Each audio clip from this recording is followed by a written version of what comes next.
ভাগবত ভক্তজন, আজকে কঠোপনিষদের আলোচনা করার কথা ছিল, কিন্তু আগামীকাল যেহেতু আমি চলে যাব আর একখানে বাকিও আছে প্রসঙ্গটি, এই জন্য শ্রীমদ্ ভগবত গীতাই হবে, যেটা কালকে আমি বলেওছিলাম।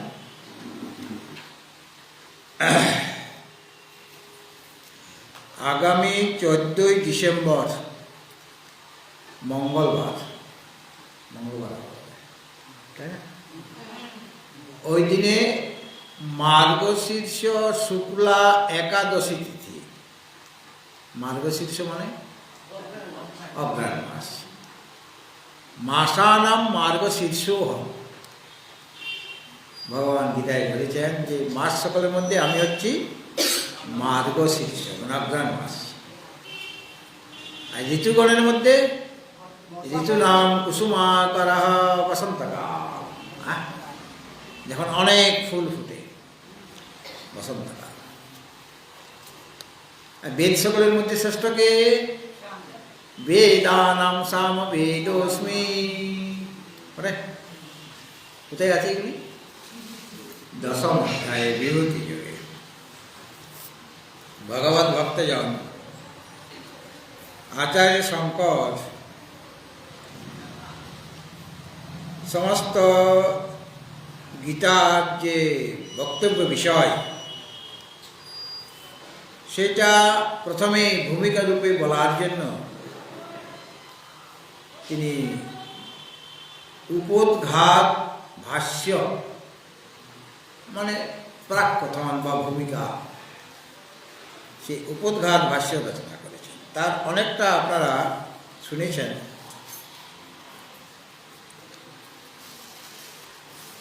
ভগবান নারায়ণ, তিনি সর্বব্যাপক পরমাত্মা,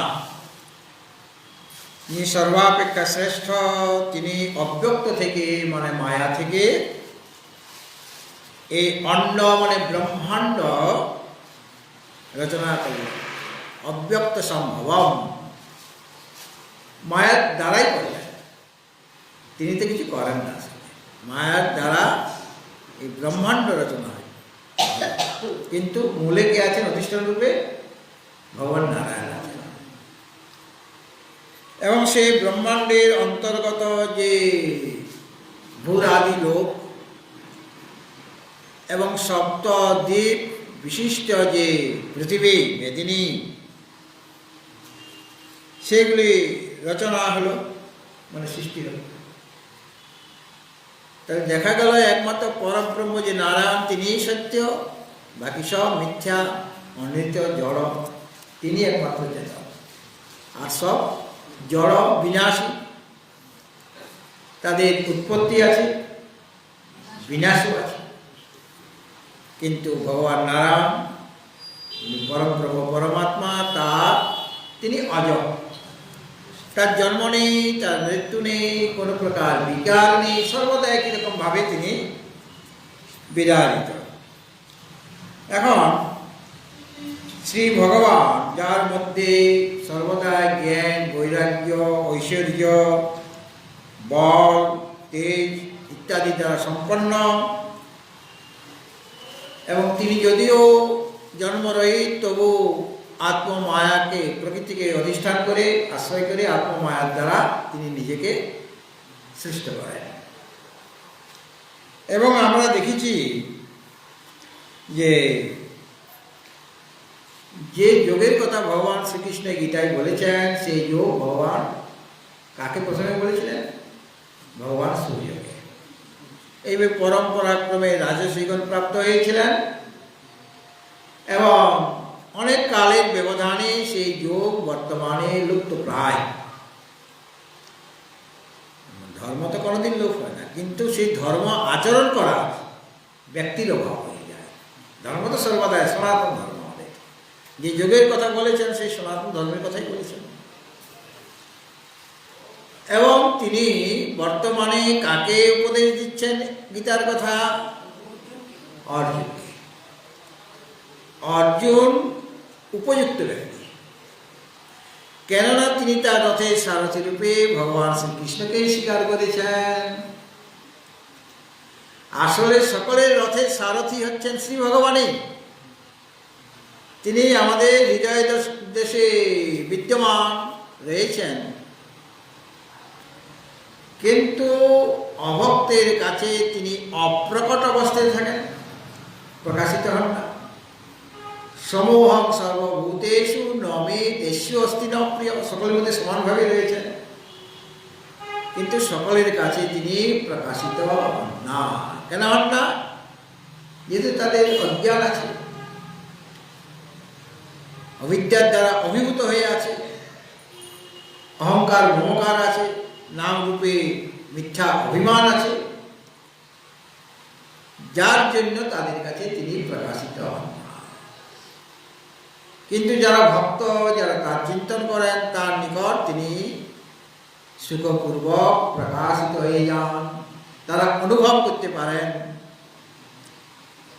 এবং যেহেতু অর্জুন ভগবানকে সারথি রূপে স্বীকার করলেন, এই জন্য তার রথটি মহান হয়ে গেল। রথটা সামান্য রথ রইল না। তত শ্বেতৈর্হৈর্যুক্তে মহতি সন্দনে স্থিত মাধব পাণ্ডবশ্চৈব দিব্যৌ শঙ্খৌ প্রদগ্ধ। প্রথম অধ্যায় আছে যে যখন দুই পক্ষ থেকেই মানে যুদ্ধের যে শঙ্খধ্বনি, অন্যান্য যে রণবাদ্য বেজে উঠেছে, সেই সময়ে মানে ওই বেজে উঠবে আর কি, কৌরব পক্ষ আগে শঙ্খধ্বনি করেছে। কে শঙ্খধ্বনি করলেন কৌরব পক্ষে? পিতামহ ভীষ্ম। তস্য সংজনান হর্ষং কুরু বিদ্য পিতামহ সিংহনাদং বিনোদ্যৈ শঙ্খং দদমো প্রতাপ। মহাপ্রতাপশালী পিতামহ ভীষ্ম, যিনি কৌরবগণের মধ্যে বৃদ্ধ পুরুষ, কুরুবৃদ্ধ, তিনি সিংহনাদ করে শঙ্খধ্বনি করলেন। সেই শঙ্খধ্বনি বিশাল হয়েছে, সশব্দ স্থূল অভাব, আর আরো অনেক অনব আনব গৌমুখ ইত্যাদি বাদ্যযন্ত্র মানে রণবাদ্য বেজে উঠেছিল। সম্মিলিত যে শব্দ খুব উচ্চ স্বরে হয়েছে, কিন্তু পাণ্ডবগণ কি ভীত হয়ে গেলেন তাদের শঙ্খধ্বনি শুনে? কেবলমাত্র শঙ্খধ্বনি যে পিতামহ ভীষ্ম করেছে এটা দেখা যাচ্ছে, কিন্তু তার শঙ্খের কোনো নাম নাই, আছে কি? আর অন্যান্যরাও শঙ্খ বাজিয়েছেন, তাদের কোনো নাম নেই শঙ্খে, কে বাজালেন তাদেরও নাম নেই, কেবল পিতামহ ভীষ্মের শঙ্খের নামটা আছে। প্রণব বেজে উঠল, আনক বেজে উঠল। প্রণব মানে ঢাক, আনক মৃদঙ্গ, রণসিংহা, বিশাল শব্দ হলো, কিন্তু পাণ্ডবগণ ভয়ভীত হলেন। এখন ওদের পক্ষে সেনাপতি হলেন পিতামহ ভীষ্ম। পিতামহ ভীষ্ম তিনি সেনাপতি, তিনি যুদ্ধ ঘোষণা করলেন। পাণ্ডব পক্ষে সেনাপতিকে ধৃষ্টদ্যুম্ন, হ্যাঁ ধৃষ্টদ্যুম্ন সেনাপতি, কিন্তু তিনি কিন্তু শঙ্খধ্বনি করলেন না প্রথমে। কে করলো? পাণ্ডব পক্ষে পিতামহ ভীষ্ম শঙ্খধ্বনি করলেন। কে করলো? তাড়াতাড়ি বলো। ভগবান শ্রীকৃষ্ণ।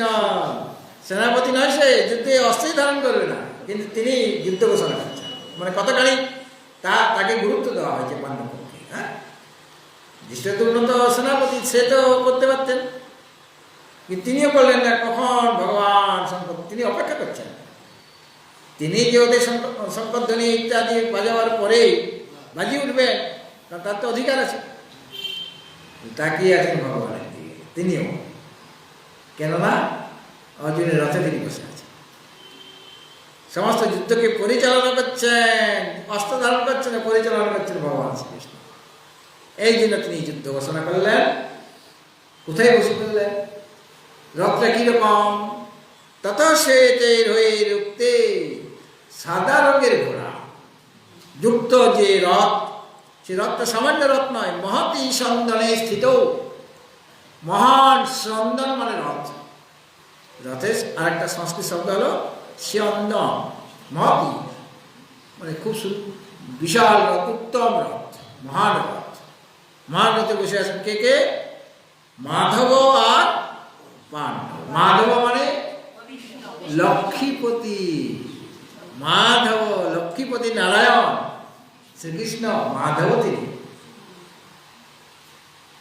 মূকং করোতি বাচালং পঙ্গুং লঙ্ঘয়তে গিরে ইয়ৎ কৃপা তমহং বন্দে পরমানন্দ মাধবম।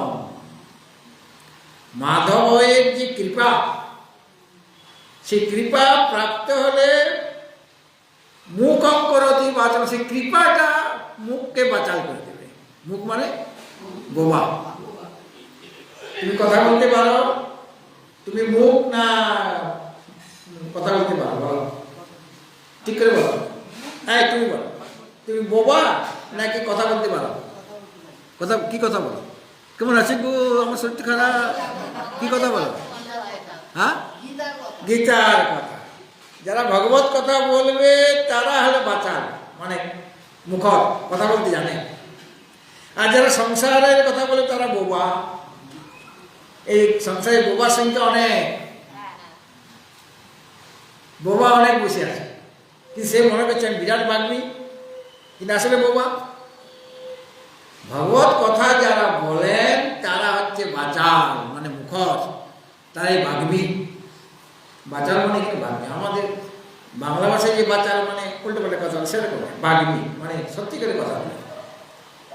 তাহলে যে কোনোদিন ভগবত কথা বলতে পারত না, বোবা হয়েছিল, কেবল সংসারের কথা বলে, সেই ব্যক্তি মাধবের কৃপা প্রাপ্ত হলে সে ভগবত কথা বলবে, ঈশ্বরীয় কথা বলবে, গীতার কথা বলবে, উপনিষদের কথা বলবে। হ্যাঁ, এটার মুখম করতে পারে, তার কৃপা প্রাপ্ত হবে। আর পঙ্গুক লঙ্ঘায়তে গিরি, আমরা এক একজন মানে সব ল্যাংড়া হয়ে বসে, কিন্তু পঙ্গু আসলে কে? যিনি তীর্থস্থানে ভ্রমণ করেন না, মন্দিরে যান না, সৎসঙ্গে যান না, সে হলো ল্যাংড়া। সে সারা দুনিয়া ঘুরে বেড়াচ্ছে, কিন্তু মন্দিরে যেতে গেলেই তার মাথা ঘুরে, তীর্থস্থানে যেতে গেলেই মাথা ঘুরে, তখন পা ব্যথা করে।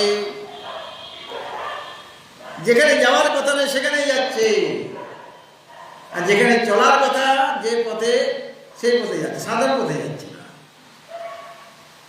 তাহলে তারা এক একজন ল্যাংড়া বসে আছে। তো যারা কোনোদিন মন্দিরে যেত না, মহাপুরুষের দর্শন করার সৌভাগ্য এলেও যাচ্ছে না, কাছেই আছে কিন্তু আসছে না, তীর্থে তীর্থে ভ্রমণ করছে না, এরকম যাদের প্রবৃত্তি ছিল এক সময়, কিন্তু মাধবের কৃপা প্রাপ্ত হলে তারা মন্দিরে যাবে, তারা সৎসঙ্গ করবে, তারা তীর্থে তীর্থে ভ্রমণ করবে, তারা সৎ কথা বলবে।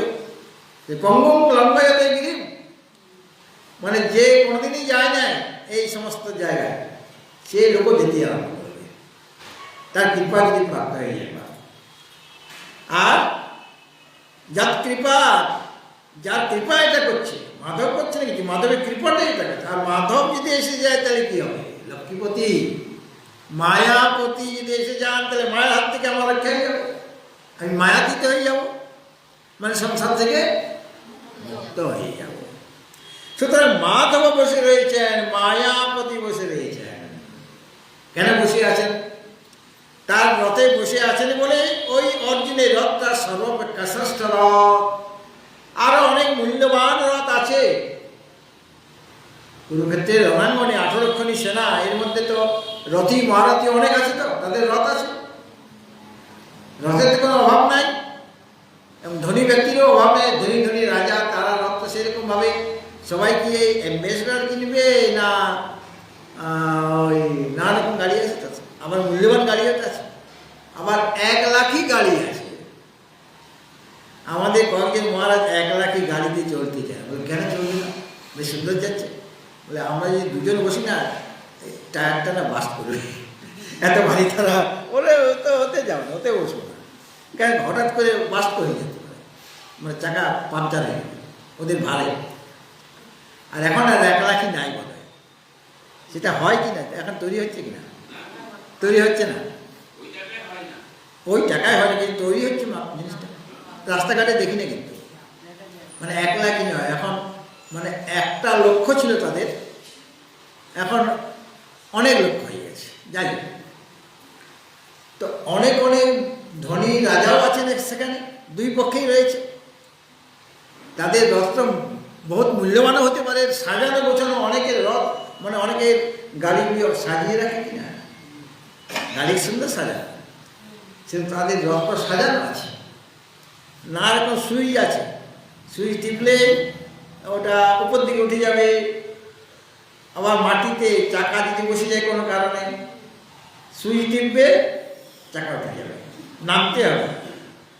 কর্ণের সুইচ ছিল তার রথে, কিন্তু সেই সুইচটা মনে করতে পারছে না কোন সুইচটা, চাকা চাকা উঠলো না, তার চাকা বসে গেছিল কিনা। তার যে গুরুদেবকে পরশুরাম অভিশাপ দিয়েছিল, কেননা ক্ষত্রিয় ব্রাহ্মণের বেশে সে গেছিল, ব্রাহ্মণের ছদ্মবেশ, তাকে শিক্ষা দিয়েছে, সন্তানের সব বিদ্যার শিক্ষা পেয়েছে। অর্জুন হচ্ছে সে বিশাল মানে যুদ্ধে নিপুণ, অর্জুন হচ্ছে নিপুণ। কিন্তু এক সময় কি হয়েছে, গুরুদেব পরশুরাম শুয়ে আছেন মানে তার কোলে, জঙ্গলের মধ্যে আছে, তো শুয়ে করতে তার ঘুম পেয়েছে, বেদের বুড়ো মানুষ শুয়ে পড়েছে, কিন্তু তার মানে জঙ্ঘাতে মাথা রেখে, ওটা একটা ভালো বালিশ, দুইটা বালিশ খুব ভালো, একটা হলো হাত, আপনার বালিশ আছে কিন্তু বালিশ শরীর দিয়ে হাতটা রাখবেন, হাতটা না রাখলে ঘুমটা আসবে না। আমার যদি মায়ের হাত হয় আর মায়ের জঙ্গা হয়, নাক ডেকে ঘুমাবে, মা নড়ে, মা নড়ছে কেন, আমার বালিশটা নড়ছে, হ্যাঁ, জঙ্ঘা একটা ভালো বালিশ, আর নিজের হাতটাও বালিশ, আর অন্যের হাত হলে আরও ভালো বালিশ। নিজের হাতে তো মাঝে ব্যথা করবে, তো অনেক সময় ব্যথা করে, অনেক সময় রক্ত চলাচল বন্ধ হয়ে যায়, এরকম হয়।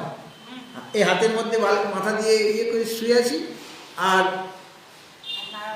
নাড়াচাড়া করতে পারছি না, আর আমি ভাবছি বোধহয় কোনো কিছু ঢুকে পড়েছে সাপটা, আর তার ঝাঁকাঝাঁকি করছি, কিছুই নেই, পরে দেখলাম এটা আমার হাতটা, এরকম হয়ে যাচ্ছে। তো পরশুরাম শুয়ে আছেন, আর একটা বিষাক্ত কীট কর্ণের জঙ্ঘাতে দংশন করেছে, আর ভীষণ বিষাক্ত, রক্ত পড়ছে, আর রক্ত তো গরম হয়, ক্ষত্রিয়ের রক্ত কীরকম হয়, আরো গরম, আর যুবক, কর্ণ তো যুবক, যুবকের রক্ত আরো গরম, আমরা বুড়ো হইলে রক্ত ঠান্ডা হয়ে যায়, হ্যাঁ, যুবকের রক্ত গরম, আর রক্তের পরিমাণটা বেশি, শ্বেতকণিকা লোহিত কণিকা সমান মানে পরিমাণ মতো আছে, আমাদের লোহিত কণিকা ধীরে ধীরে কমতে থাকে, মানে ওই যে আঙুল টিপলে আগে লাল হতো, তো এখন লাল হয় না, সাদা হয়, মানে রক্ত শূন্যতেই ভুগছে, মানে রক্ত নাই, কম আছে, যেটুকু রক্ত আছে আর কটা দিন চলবে, তারপরে গাড়ি বন্ধ হয়ে যাবে। যাই, সেই রক্ত তার ঘাড়ে লাগছে, কার, পরশুরাম, আর রক্ত মানে উষ্ণ রক্তের স্পর্শ পেয়ে তার ঘুমটা ভেঙে গেছে, ঘুম ভেঙে দেখছি রক্ত, রক্ত কোথা থেকে এলো, এত রক্ত কেন, আমার গায়ে, আমার সারা কণ্ঠে রক্ত লেগে গেছে, আর তোমার পায়ে থেকে রক্ত, কি ব্যাপার, কি হয়েছে, এত রক্ত কেন? বলে গুরুদেব এইরকম একটা বিষাক্ত পোকা আমাকে দংশন করেছে, জ্বালা ভীষণ, আর সেই জন্য রক্ত গড়িয়ে পড়েছে, এখনো রক্ত বন্ধ হয়নি। বলে হ্যাঁ, তুমি ব্রাহ্মণ, তুমি তো ব্রাহ্মণ নও, কারণ ব্রাহ্মণের এত কষ্ট সহ্য করার ক্ষমতা, একমাত্র ক্ষমতা থাকে ক্ষত্রিয়ের, কষ্ট সহ্য করার ক্ষমতা ক্ষত্রিয়ের থাকে, সেরকম ভগবান তাদের সেই শক্তিটা দিয়েছে। তুমি তো এত কষ্ট সহ্য করছো, মানে তুমি ক্ষত্রিয়, ব্রাহ্মণের ছদ্মবেশে আমার কাছ থেকে বিদ্যা নিয়েছ, এবং আমি তোমাকে পুত্রের মধ্যে স্নেহ করে সব দিয়েছি, কিন্তু ছদ্মবেশে নিয়েছো তো, এই জন্য অভিশাপ দিচ্ছি যে উপযুক্ত কালে তুমি তোমার বিদ্যা বলে যাবে, মানে গাড়ি আয়, গাড়ির চাকাতে বসে গেছে, রথের চাকা, তার মন্ত্র আছে বা সুইচ আছে রথে, বা একটা মন্ত্র বললে হয়ে যাবে, বা প্রসেস আছে, নামতে হবে, কিন্তু সে মন্ত্র ভুলে গেল অভিশাপে। আর অর্জুন ভগবানকে, অর্জুন কি বলছে, দাঁড়া দাঁড়া দাঁড়া, রথের চাকা তুলে নি। ভগবান বলছে না, এই সময় মার, এই সময় মার, বলে এটা অন্যায় যুদ্ধ, অন্যায় যুদ্ধ। কর্ণ বলছে, বলে অন্যায় যুদ্ধ? যখন সপ্ত মহারথী মিলে অভিমন্যুকে বধ করলে তখন অন্যায় যুদ্ধ ছিল না? তার মধ্যে তুমি ছিলে তো একজন, কর্ণ ছিল কি না? দ্রোণাচার্য ছিল, তখন পিতামহ ভীষ্ম সহসজ্জা। যতদিন পিতামহ ভীষ্ম ছিলেন সেনাপতি, ততদিন কোনো অন্যায় কাজ হতে দেন নাই, তার সেই রকম ব্যক্তিত্ব। আর দ্রোণাচার্য যখন সেনাপতি হয়ে গেলেন তখন ওরা প্রথমে আরম্ভ করেছে। তো ওরা যখন যদি অন্যায় করে তখন যুদ্ধে জিততে হলে আমাদের অন্যায় করতে হবে, তো অন্যায় যুদ্ধ দুই পক্ষে করবে। ওরা তো শিখালো, ওরা তো দেখালো অন্যায়। মহারথী 7 জন, একটা ছেলেকে মেরে গেল, অন্যায় যুদ্ধ কিনা? তার হাতে অস্ত্র নেই, কার হাতে? অভিমন্যু, সব অস্ত্র ছিন্ন ভিন্ন করে, রথ নেই, তথাপি তাকে মানে 7 জন মিলে ঘিরে ধরেছে। সে তো ভগবানের ভাগ্নে, তাই তো? অভিমন্যুকে ভগবান শ্রীকৃষ্ণের ভাগ্নে, সুভদ্রার ছেলে, তাহলে ভাগ্নে হলো কিনা? ভগবান মামা, তাহলে মামার কিছু গুণ ভাগ্নের মধ্যে থাকে, মামার গুণ ভাগ্নের মধ্যে এসে যায়। ভগবান শ্রীকৃষ্ণ সুদর্শন চক্রধারী, তিনি ওই ভগবান শ্রীকৃষ্ণ অর্জুনের রথের জায়গায় খুলে নিয়ে কর্ণ এই ভীষ্মকে মারতে গেছিলেন, অস্ত্র ধারণ করলো রথের চাকা। সেরকম ভাবে অভিমন্যু কি করলো, তার রথটা সব ভেঙে চুরমার হয়ে গেছে, ঘোড়া টোড়া সব মারা গেছে, তার হাতে কোনো অস্ত্র নাই, ওদের 7 জনের হাতে অস্ত্র। তখন তিনি রথের চাকাটা, তার রথের চাকাটা খুলে পড়ে আছে, একটা রথের চাকা তুলে ভগবানের তুলে নিয়ে ওই সপ্ত মহারথীর দিকে চলে যাচ্ছে, ওই একটা রথের চাকা। খেয়াল করবে অভিমন্যু একা, ওই রথের চাকা দেখে মনে হচ্ছে যেন দ্বিতীয় ভগবান শ্রীকৃষ্ণ এসে গেছে সুদর্শন চক্র হাতে। আর সেই ভয়ে ওরা কেউ তার কাছে টিকতে পারছে না, এত পরাক্রমশালী হয়ে গেছিল। হ্যাঁ, মানে সকলে প্রায় মানে কোনো রকম ভাবে বাঁচতে চায়।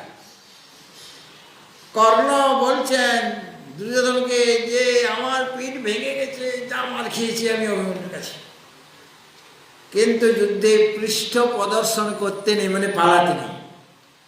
এই জন্য আমি পালাতে পারছি না, কিন্তু আমি দাঁড়িয়ে থাকতে পারছি না, এত মার খেয়েছি। বিষ ভাগ্নিটা কি মার দিল গো, সারা আমাকে ব্যথা হয়ে গেছে, সপ্ত মহার সব কাহিনী হয়ে গেছে। দ্রোণাচার্য বলছেন এইভাবে ওকে বধ করা যাবে না, সে তো চক্রবে প্রবেশ করেছে, বেরোতে জানে না, তো বীরবত্ব পথ জানে না, সেটা শিখে নাই। কিন্তু বেরোতে হবে না, যদি অন্যায় যুদ্ধ না হতো তাহলে 7 জনকে শেষ করে দিত একা, সুদর্শন চক্রধারী অভিমন্যু। হ্যাঁ, তখন দ্রোণাচার্য বললেন পেছন থেকে মার, পেছন থেকে মারার তো কোনো প্রথমে তো সপ্ত মহারথী ঘিরে ধরেছে, তারপর পেছন দিকে আঘাত করা। সে তো সামনের দিকে যুদ্ধ করছে, পেছন দিক থেকে দেখতে পাচ্ছে না, পেছন দিকে আঘাত করার নিয়ম নাই। কোনো ব্যক্তিকে যুদ্ধে যদি আসল যুদ্ধ হয়, ন্যায় যুদ্ধ, তাহলে পিছন দিকে মারার অধিকার নেই, কিন্তু পিছন দিক দিয়ে আঘাত করা হয়, তখন তিনি নিতেই বলবেন। তার জন্য সে তৈরি ছিল, সে যদি দেখতে পেত আর সুতরণ চক্র যদি তার যে সুতরণ চক্র মানে রথের চাকা একটুখানি ছুঁয়ে গেলে তার মাথা কেটে যেত, কিন্তু সেটা করার সুযোগ পেল না, মারা গেল। হ্যাঁ, সুতরাং পিতামহ ভীষ্ম সেনাপতি তিনি ন্যায়ভাবে করে তারপরে অন্যায় হতে আরম্ভ করেছে। আর ভগবান শ্রীকৃষ্ণ যদিও এদের যুদ্ধে অস্ত্র ধারণ করবো না বলেছিলেন, কিন্তু প্রয়োজনে অস্ত্র ধারণ তিনি করবেন। কিসের জন্য? ওই যে তার ভক্ত পিতামহ ভীষ্ম সে প্রতিজ্ঞা করেছিল যে তুমি বলেছো যুদ্ধে অস্ত্র ধারণ করবো না, আমি আজকে প্রতিজ্ঞা করছি তোমাকে যুদ্ধে অস্ত্র ধারণ করিয়ে ছাড়ব। ভগবানের প্রতিজ্ঞা শ্রবণ করার পরে উনি ওই প্রতিজ্ঞাটা করে বসলেন, সেটা ভগবানের কানে গেছে। কানে যাওয়াতে তিনি অস্ত্র ধারণ করলেন, রথের চাকা খুলে নিলেন। আর অর্জুন বলছে আমি কি করে যুদ্ধ করব, মানে মোহ জেগে গেল। মোহ না জেগে সে যুদ্ধ করবে, কিন্তু মোহ জেগে গেল। তখন দেখলে এই সুযোগ, অর্জুন তো যুদ্ধ করবে না, তখন নিজে লাফ দিয়ে নেমে রথের জায়গা খুলে নিয়ে ছোট। আর তখন অর্জুনও লাফ দিয়ে নেমে কি করছেন, তাকে ধরছেন, পা জড়িয়ে ধরলেন যে আপনি বসুন, রথের চাকাটা লাগিয়ে দেন। রথের চাকাটা আপনি করেছেন, স্ক্রু বলটা কোথায় ফেলে দিয়েছেন জানি না, আপনি খুব লাগান, তারপরে আপনি বসুন, আমি যুদ্ধ করবো। যুদ্ধ করবেন তো বলে হ্যাঁ, বলে ঠিক আছে, রথের চাকা লাগিয়ে দিচ্ছি। হ্যাঁ, সুতরাং দেখুন অর্জুনকে কতখানি ভালোবাসেন। তার যে প্রতিপক্ষী অর্জুন যদি যুদ্ধ করে তাহলে তো প্রতিপক্ষী পারবে না, যতই সে গুরুদেব হোক। হ্যাঁ, কেন? তা বিরাট শক্তি। এখন অর্জুনের শক্তি মানে যা শক্তিটা তার চেয়ে অনেক গুণ বেড়ে গেছে। কেন? সারথি ভগবান শ্রীকৃষ্ণ তার সাথে কেউ পারবে না, কর্ণ আসুক ও আসুক কেউ পারবে না তার সাথে। কিন্তু কর্ণের রথের সারথি হলো শল্য, সেও একজন মামা, মানে ওদের মামা, কৌরবদের মামা, মানে সকলের মামা। কৌরবদের মামা হলে পাণ্ডবদেরও মামা, বলবো কিনা? যেতে তো মামা না, কি বলবো। যাই হোক, ভগবান অর্জুনকে উৎসাহিত করছেন, আর ওদিকে শল্য কর্ণকে নিরুৎসাহিত করে দিচ্ছেন। এমন হয়ে নিন্দা করছেন না, আমাকে যদি বারো করে নিন্দা করা হয় না, তাহলে আমার আসল শক্তিটা আমি প্রয়োগ করতে পারবো না। আর আমার যদি প্রশংসা করা হয়, তাহলে আমার যেটুকু শক্তি তার চেয়ে দ্বিগুণ শক্তি নিয়ে আমি কোনো একটা কাজ করতে পারবো। যেহেতু আমার প্রশংসা করে দেওয়া হয়েছে, আমার শক্তিটা বেড়ে গেল। আমি যদি আপনাকে বলি ও আপনার চোখ মুখ শুকনো শুকনো লাগছে, যে যদি বলে দিই না, তাহলে কিন্তু আপনার মাথা ঘুরবে, আপনি একা যেতে পারবেন না। আপনি ফোন করে ডাকবেন যে আমার চোখ শুকনো লাগছে, কিন্তু মাথা ঘুরছে। মা বললেন যে চোখ শুকনো, আমি তো বুঝতে পারি না, তো আমার তো মাথার সত্যি করে মাথা তো ঘুরছে, পায়ে জোর পাচ্ছি না, তুমি আসো নিয়ে যাও। হ্যাঁ, আর যে এমনি শুকনো লাগছে, কিন্তু আজ তোমাকে তো বেশ ফ্রেশ লাগছে গো। তখন তথা অসংঘর্ষ বেরিয়েছ মনোভাবনা গৌমুখা জোরে জোরে বলতে হবে। হ্যাঁ, বলবে কিনা? তখন জোর পেয়ে যাবে, কেননা তাকে বলে দিয়েছি তুমি খুব সুন্দর দেখতে লাগছে, হ্যাঁ বেশ ফ্রেশ লাগছে। আর সে তো বেঁচে ঘুমায় না, অথচ ফ্রেশ লাগছে আমি বলে দিয়েছি। আর বলাতে তথা সেতে রক্তে মহতি সন্তানে স্থিত মাধব পাণ্ডবশ্চৈব দিব্য শঙ্খ প্রদাত মতো দিব্য শঙ্খ বাজাবে।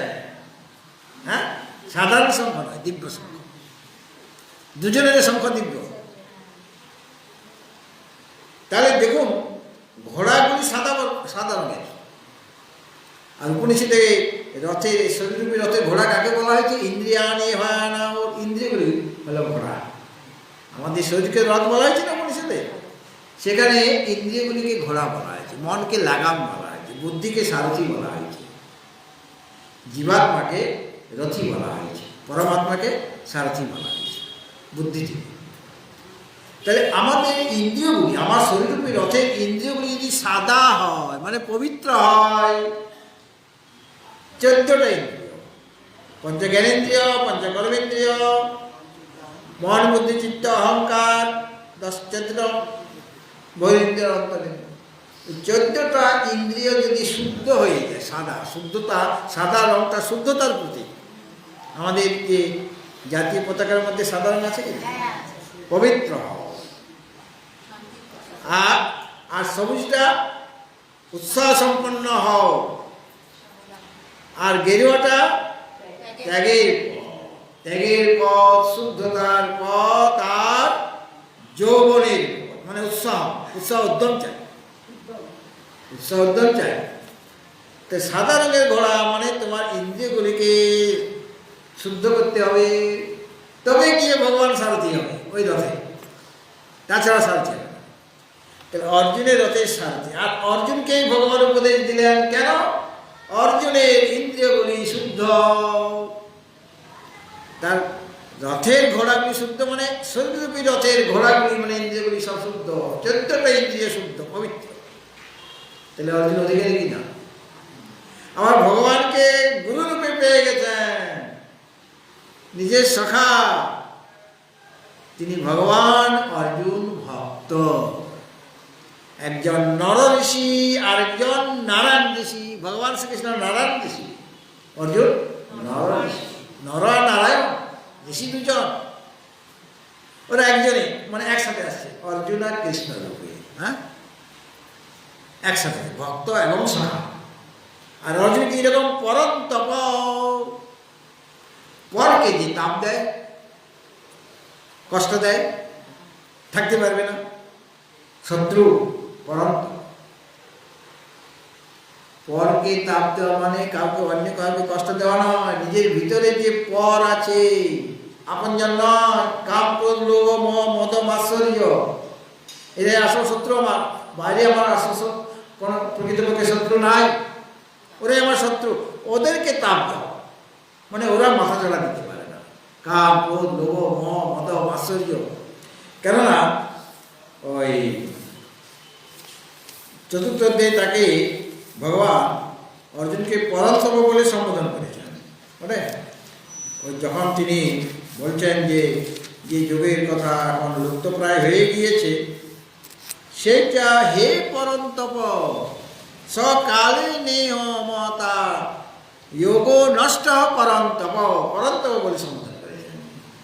মানে ভিতরে শত্রুগুলিকে তাপ, মানে ওরা আর মাথা চাড়া দিতে পারছে না। কাম, ক্রোধ, লোভ, মোহ, মদ, মাৎসর্য সব শুয়ে আছে, উঠতেই পারছে না।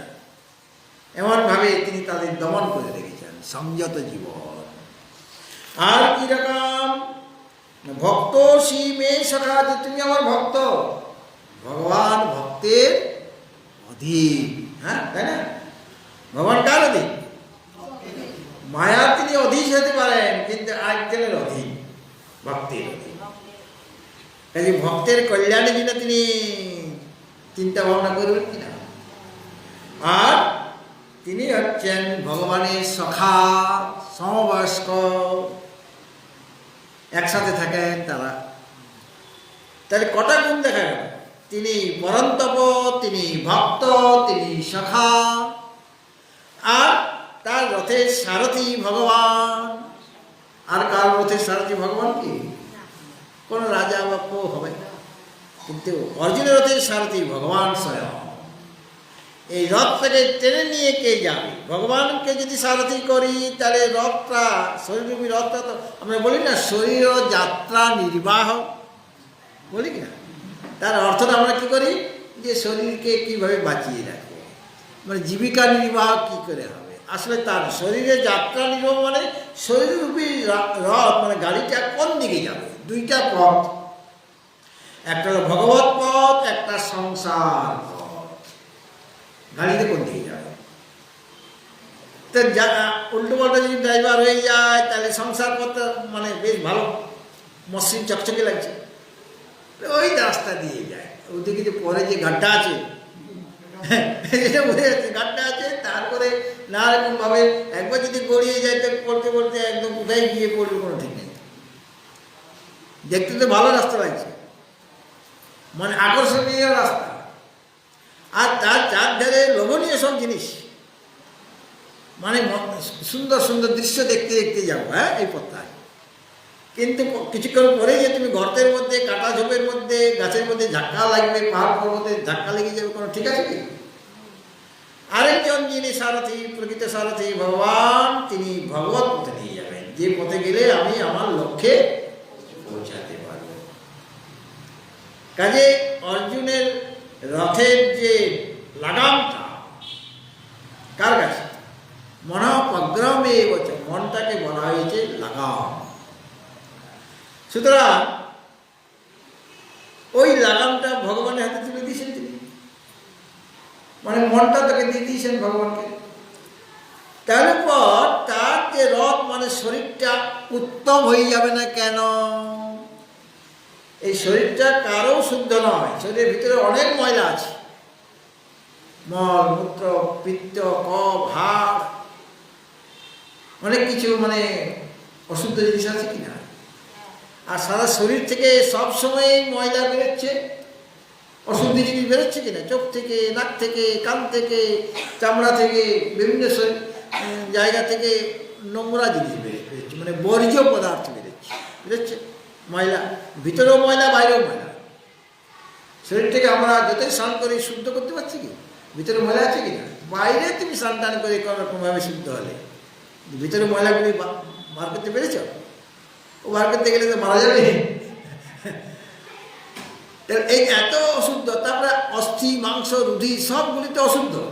একটা হাড় দেখতে পেলে রাস্তায় তুমি পা দেবে, হাড় আছে, আমার ভিতরে তো হাড় আছে।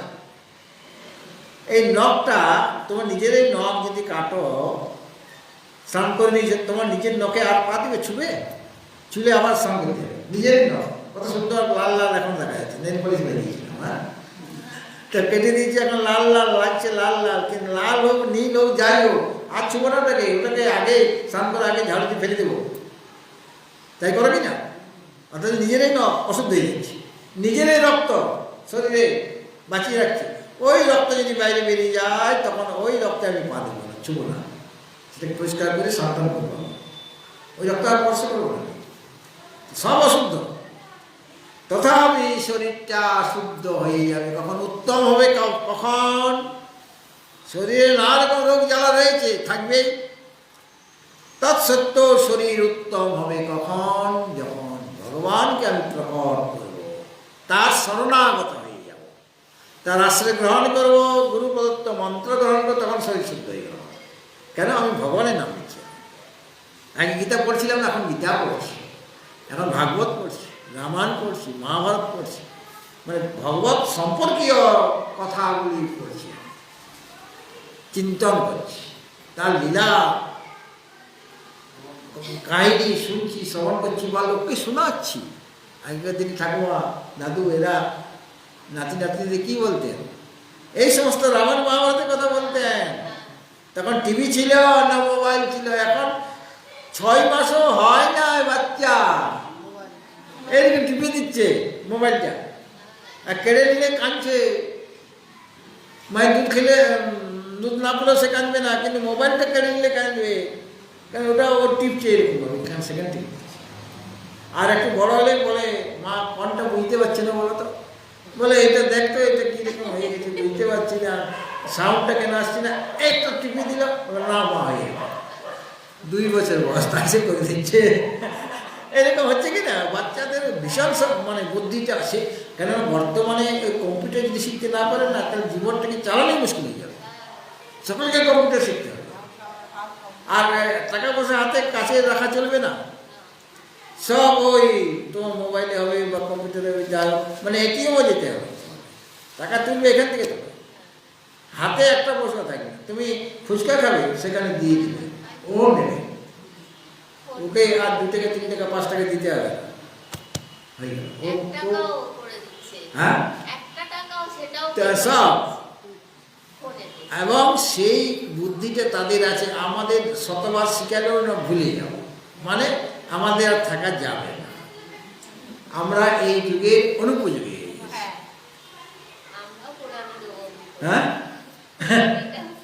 কিছু কিছু শিখে কোনোরকমভাবে আছি, নাই তো আবার ধাক্কা দিয়ে দিচ্ছি, দাদু পাচ্ছি না, ঘর শরীর। যাই, তাহলে দেখুন, এই সমস্ত কারণে যোগ্য ব্যক্তি পেয়ে গেলেন, আর ভগবানের ইচ্ছা মতো তার বিষাদও জেগে গেল। সে কি আর কোনোদিন যুদ্ধ করে নেই? অর্জুন ভয়ঙ্কর ভয়ঙ্কর যুদ্ধ, এই পিতামহ ভীষ্মের সাথে যুদ্ধ করেছে। বিরাট রাজার ঘরে যখন ছিল না ছদ্মবেশে, তখন একলাই সকলের সাথে যুদ্ধ করেছে। এই দুর্যোধন, দ্রোণাচার্য, ভীষ্ম সবগুলিকে মারে না, মেরে ফেলেন, অজ্ঞান করে দিয়ে। কেবল পিতামহ ভীষ্মের নেয় পুতুল খেলবে কে উত্তরা। তাই দেখুন, যুদ্ধ করেনি ওদের সাথে, তো এখন তুমি ভয় করছে কেন? ভয় না করলে, মনে শোক না জাগলে ভগবানের মেয়ের জন্ম হবে না। গীতার কথা বলবে কি করে? একটা মানে কোন একটা মানে লক্ষ্য চাইতো, মনে একটা কারণ চাইতো। কারণটা কি করে যুদ্ধ করবো আমি? কেমন করে করবো? এরা সব গুরুজন, এর তো ফুলচন্দন দিয়ে পূজা করা দরকার।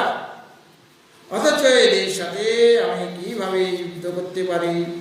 কেননা এরা সকলেই আমার গুরুজন। আর আমি এই রাজ্যও চাই না, আমি ভোগও চাই না, মানে সংসারে ভোগ চাই না, যে বেঁচে থাকতেও চাই না। যাদের জন্য রাজ্য ভোগ সুখ তারাই যদি না থাকে, তাহলে আমি কাকে নিয়ে এই রাজ্য নেব? ভোগ চাই বা সুখ চাই, তারা তো থাকবে না। এই দেখুন অর্জুনের কীরকম মনোভাব। একজন জিজ্ঞাসা করেছেন অর্জুনকে কেন বেছে নেবেন ভগবান? অর্জুনের মনোভাবটা দেখুন। অর্জুন বলছেন কিং নো রাজ্যে ন গোবিন্দ কিং ভোগর জীবিতে বা এষাম অর্থে কাঙ্ক্ষিতম নো রাজ্যম ভোগা সুখানি চ।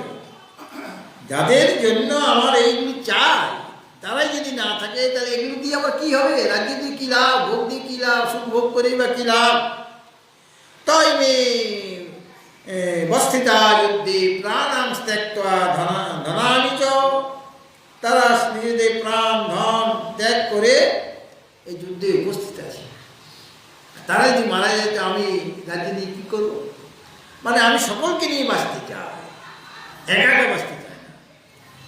আর দুর্যোধন কি বলছেন যে আমাকে আমার জন্য এখানে অনেক বড় বড় বীর রয়েছেন যারা আমার জন্য প্রাণ দিতেও প্রস্তুত। অন্যে চ বহব শূরা মদর্থে ত্যক্ত জীবিতা।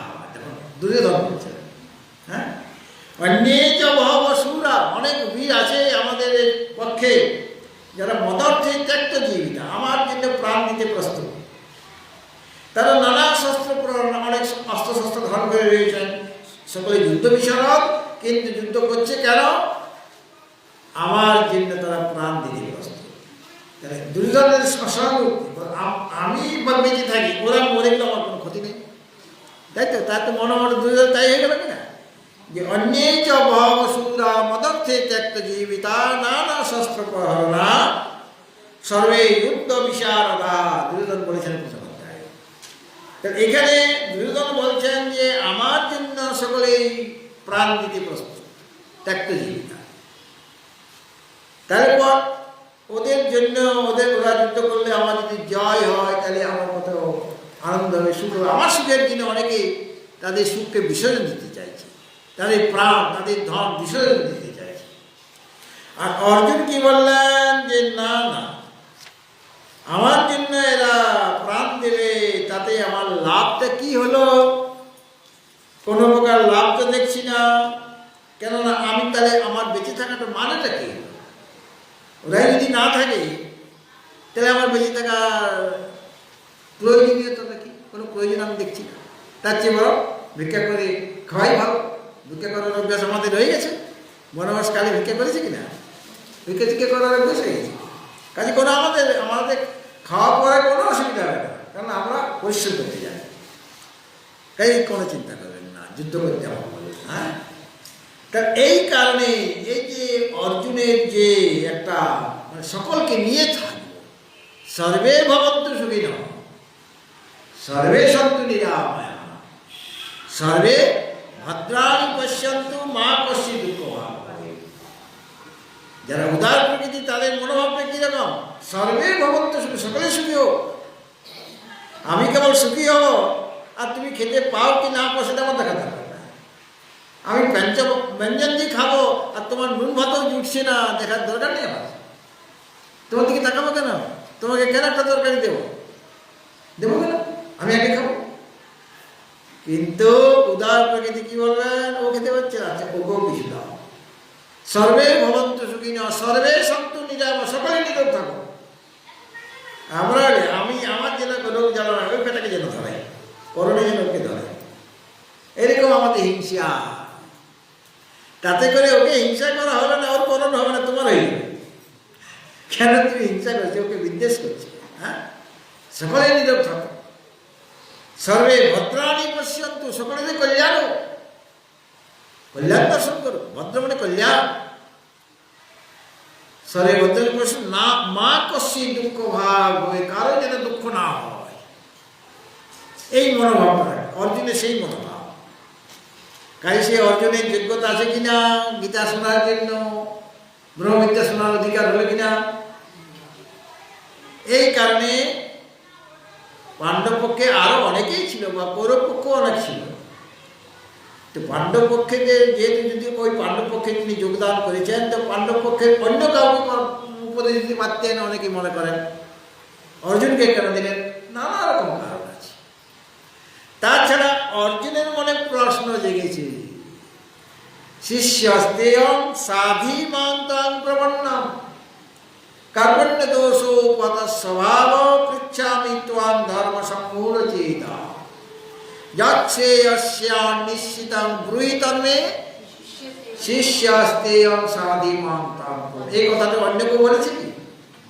তাহলে অন্য কেউ বলতে যাবে কেন? ভগবান যে বলবে তাকে বলবে। আমরা যদি বলি ভগবানকে, কারণ যুদ্ধ তো লেগেই আছে। কি যুদ্ধ? মহারণ, সকাল থেকে পরবর্তী সকাল অবধি যুদ্ধ চলছে আমাদের, জীবন যুদ্ধ। এই যুদ্ধে যদি জয়লাভ করতে, যুদ্ধ করছি তো, যুদ্ধে জয়লাভ করতে হবে আমাদের। এই জীবন যুদ্ধে যদি জয়লাভ করতে হয়, তাহলে যিনি এই জগতের নাথ, তাকে গুরুরূপে বরণ করতে হবে কিনা, গোবিন্দের আশ্রয় গ্রহণ করতে হবে কিনা। আর গোবিন্দের আশ্রয় গ্রহণ করলে জীবন যুদ্ধে তুমি জয়লাভ করবে, তাহলে তাহলে কৌরব পক্ষ হয়ে যাবে, তোমার যুদ্ধে পরাজয় হয়ে যাবে। আর যদি ভগবানের শরণাপন্ন হও, তার নির্দেশ মতো যদি তুমি চলো, তাহলে জীবন যুদ্ধে তুমি জয়লাভ করবে, তোমার মানব জীবন সফল হবে, তুমি কৃতকৃত্য হয়ে যাবে। সুতরাং এই ভাব নিয়ে যদি ভগবানের কাছে আমরা যদি প্রার্থনা করি, তাহলে গীতা তিনি শোনাবেন না আমাদের। সব সময় গীতা রয়েছে, আকাশে বাতাসে গীতা ঘুরছে, ভগবানের বাণী তো। আর আমাদের শব্দগুলিও ঘুরে। আজকে যে শব্দটা এখানে করছি না, এটা যে কত জায়গায় চলে যাচ্ছে, কি করে গেল শব্দ তো এখানে করছি আমি। ওখানে বাইরে রাস্তার লোক আমার কথা শুনতে পাচ্ছি কি? তোমরা শুনতে সামনে আছে, কেবল কি তোমরাই শুনছ? বাঁকুড়ার লোক শুনছে, আগরতলার লোক শুনছে। আগরতলার লোক এখন শুনবে না, এখন তো ওখানে প্রবচন চলছে। হ্যাঁ, সিঙ্গাপুরে শুনছে, তারপরে 10 দিন পরেও শুনতে পারি, 1 বছর পরে শুনতে। তাহলে ইউটিউব খুলে দেখো, ওখানে আছে, ওখানে চলে যাচ্ছে। তাহলে ফেসবুক থেকে ইউটিউবে কি গেল শব্দগুলি চলে গেল, তো একটা জায়গা থেকে আরেকটা জায়গায় চলে গেল। আর সেখানে যখন তুমি টিপ দিচ্ছ, সেখানে হরি ওম নমস্কার তাই হচ্ছে, আরতি হচ্ছে, গীতার কথা হচ্ছে। 1 বছর পরে শুনে তখনও হবে। তাহলে আমি তো আজকে বলেছি, আজকে বলার পরে তো আর তো কথাগুলি নাই, আমাদের মনে হচ্ছে, কিন্তু কথাগুলি তো রয়ে গেল। ভগবানের বাণী এখনো রয়েছে, ভক্ত সেই বাণী শ্রবণ করে। আর যখন তার এই কথাগুলি আমরা শুনবো, তার এই শ্লোকগুলি পড়বো, তখন আমার হৃদয় মন্দিরে সেটা গুঞ্জরিত হতে থাকবে, মনে হবে যেন ভগবান বলছেন আমাকে। ভগবান কি বলছেন? অসুচানন্দ শৌচাস্তং প্রজ্ঞাবাদাং সভাসসে গতাসু ন গতাসুংশ্চ নানু শোচন্তি পণ্ডিতা। আর 8 অধ্যায়ে কয়েকটি শ্লোক খুবই মূল্যবান শ্লোক, ভগবানের এই শ্লোক খুব গোপনীয়তম কথা বলে দিলেন, যেটা সকলকে বলার কথা নয়। সেটাও তখন তোমাকে বলবে, যে তুমি তোমার ভগবানের আশ্রয় নিয়েছ। গোপন কথা ভগবান, গোপন কথা ভক্তকে বলবে, অন্য কাউকে বলবে। স্বামী গোপন কথা পত্নীকে বলেন, পত্নী তার গোপন কথা স্বামীকে বলেন, প্রিয় প্রিয়তম প্রিয়তমা। সেরকম ভগবানের প্রিয়তম হলেন ভক্ত। এই যে ভক্তের কাছে, প্রিয়তমের কাছে কোনো গোপন কথা থাকে না, তাকে বলা যায়। যাকে আমি খুব বেশি ভালোবাসি, তাকে সব কথা বলা যায় কি না? বলা যায়। এই জন্য একদম গুহ্যতম কথা বলে দিলেন, সর্বগুহ্যতমং অষ্টাদশ অধ্যায় সর্বগুহ্যতমং ভূয় বলো অষ্টাদশ অধ্যায় 64। আমি আবার বলছি সর্বগুহ্যতমং ভূয় শৃণু মে পরমং বচঃ ইষ্টোষি মে দৃঢ়মিতি ততো বক্ষ্যামি তে হিতম। ভগবান বলছেন সর্বগুহ্যতমম, সর্বাপেক্ষা গোপনতম যে কথা, রহস্যের মধ্যে সর্বশ্রেষ্ঠ রহস্য, সকলকে বলা যায় না। মে পরমং বচঃ, আমার যে উত্তম বাক্য, উত্তম বচন বা উপদেশ, সেটা ভূয় শৃণু, আবার বলছি, আগেও যদিও বলা হয়েছে কিন্তু এখন বলে দিচ্ছি, মানে অনেক সময় মার্কিং দেয় না, একটা বিশেষ কথাকে মার্কিং দিয়ে রাখা, সেই কথাটা তিনি মার্কিং, মানে এই কথাটি বলা হয়ে গেছে কিন্তু আবার বলছি সেই কথাগুলি, এইগুলো মনে রাখবে, সেটা তুমি পুনরায় শুনো। মে দৃঢ় ইষ্ট, তুমি আমার অত্যন্ত প্রিয়। কেন তোমাকে গোপনীয় কথা বলছি? তুমি আমার অত্যন্ত প্রিয়, মানে প্রিয়তম, অত্যন্ত দৃঢ় ইষ্ট অসি, অত্যন্ত তুমি আমার প্রিয়। এই জন্য, এই কারণে তে হিতম, তোমার কল্যাণের জন্য, তোমার যাতে পরম পুরুষার্থ লাভ হয় তার জন্য সেটা আমি আবার বলছি। বক্ষ্যামি মানে এখন বলবো, ভবিষ্যৎকাল বলে হলো, এখনই বলছি। কি সেই কথা? মন্মনা ভব মদ্ভক্ত মজ্জাজি মাং নমস্কুরু মামে বশ্যসি সত্যং তে প্রতিজানে প্রিয়োসি মে। এখানে ভগবান সত্য প্রতিজ্ঞা করলেন, প্রতিজ্ঞার আগে সত্য কথা লাগালেন। সত্য প্রতিজানে মানে সত্য প্রতিজ্ঞা করছি, প্রতিজানে মানে প্রতিজ্ঞা আমি করছি বলে, আপনি তো সত্য স্বরূপে, আমার সত্য কথাটা বলার কি দরকার? আপনার প্রতিজ্ঞা মানে সত্য বলেন, না না আমার প্রতিজ্ঞা মিথ্যা হয়ে যায়। সবাই তো জানে ভগবানের প্রতিজ্ঞা মিথ্যা হয়ে যায়। ভক্তের সম্মান রক্ষা করার জন্য তিনি নিজের প্রতিজ্ঞাকে মিথ্যা করতে কোনো অসুবিধা পান। কিন্তু এটা নিজে প্রতিজ্ঞা করছেন, আগে তো অর্জুনকে দিয়ে প্রতিজ্ঞা করেছেন, করতে প্রতিজানি নমে ভক্ত প্রণশ্যতি, আমার ভক্তের বিনাশ না, এটা তুমি প্রতিজ্ঞা করে বলো। হ্যাঁ, এখন বলছে আমি নিজে প্রতিজ্ঞা করছি, সত্য প্রতিজ্ঞা। ভগবানের প্রতিজ্ঞা সত্য প্রতিজ্ঞা। কি বলছেন? মন মনা ভব, মনটা আমাকে দাও, মানে মনের দ্বারা আমার চিন্তন করো, ভগবত চিন্তন, সংসার চিন্তন অনেক করেছো, আর ছাড়ো। মদ ভক্ত, আমার ভজনা করো, 2 নম্বর। 3 নম্বর মদ জাজি, আমার পূজন করো, আর মাম নমস্কুর, আমাকে নমস্কার করো। 4টা জিনিস আমাকে করো। কি? মনটা আমাকে দেবে। মই মনাদস্য মই বুদ্ধি নিবেশ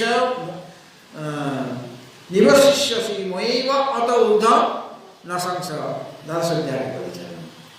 তাহলে আমার চিন্তন করো, আমার ভজন করো, আমার পূজন করো, আমাকে নমস্কার করো। 4টা কাজ বলে দিলেন। যে অথবা বলেছি তো অনেক কিছু করতে, এখন 4টা কাজ করো। 4টা কাজ করলে তোমার সাধনা কমপ্লিট। এটা করলে কি হবে? মাম এব এষ্যসি, আমাকে লাভ করবে। এটা সত্যং তে প্রতিজানে, তোমার কাছে আমি সত্য প্রতিজ্ঞা করছি। সত্য প্রতিজ্ঞা করে এইরকম গোপনে তোমার কথা কেন বলছো? প্রিয় অসীমে, তুমি আমার খুবই প্রিয়, এই জন্য সত্য প্রতিজ্ঞা করে বলছি। এটা কাউকে বলবে না কিন্তু। হ্যাঁ, আমি যদি বলি না এই কথাটা তোমাকেই বলছি, কাউকে বলবে না। 10 মিনিট পরে রাম বলে সবাই বেরিয়ে যাবে, জানবে কি না?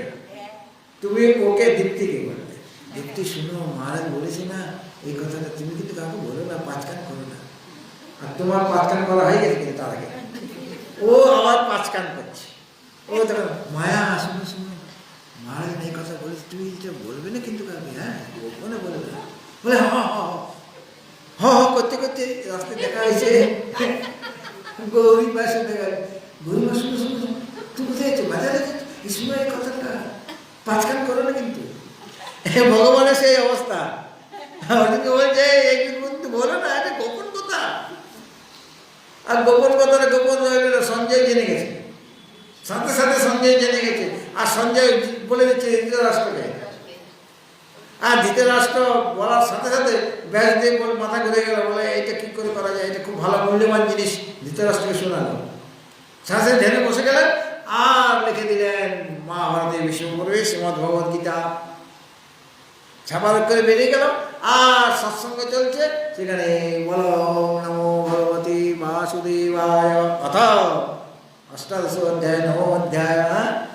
তাহলে সবাই শুনতে পেলে কি না, এই কথাটা বলবে কি না? তা সকলেই জানা হয়ে গেল, এটা ওপেন সিক্রেট। একটা কথা বললেন। আর কি বলেন গোপনীয়তম? সর্বধর্মান পরিত্যাজ্য মামেকং শরণং ব্রজ অহং ত্বাং সর্বপাপেভ্যো মোক্ষয়িষ্যামি মা শুচঃ। সব ধর্ম ত্যাগ করো, মানে যত জড় ধর্ম, যাদের প্রতি তোমার আসক্তি, মমত্ব রয়েছে, অভিমান রয়েছে, অহংকার রয়েছে, রাগ দেশ রয়েছে, সব ছাড়ো, অভিমান ছাড়ো, ত্যাগ করো। ত্যাগ করলে আরেকটা গ্রহণ হয়ে যাবে।